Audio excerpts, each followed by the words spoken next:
কথা ধারাবাহিকের আজকের পর্বে তোমরা এখানে দেখতে পাবে জোর করে অগ্নি আর কথাকে এখানে অঙ্কিত, জুনি এবং সকলে মিলে গাড়িতে উঠিয়ে সেই রিসর্টে নিয়ে যেতে থাকলে কথা এখানে বলে যে আমার মনে হয় যাওয়াটা ঠিক হবে না। আর তারপর অগ্নিবও খুব রাগারাগি করে, কিন্তু তার ভাই বোনেরা তাকে এখানে মানিয়েই নেয়, শেষ পর্যন্ত রিসর্টে নিয়ে যায়।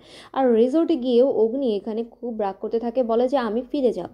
তখন সে তার ভাই বোনদের রাগ ভাঙানোতে মন খুলে এখানে থেকে যেতে চায়। আর তারপর কথা এসে তাকে বলে যে ওরা আপনার আর আমার একই ঘরে থাকার ব্যবস্থা করেছে, আপনি যদি একটু বলেন তাহলে আমি ঋতুর সঙ্গে থাকতে পারি।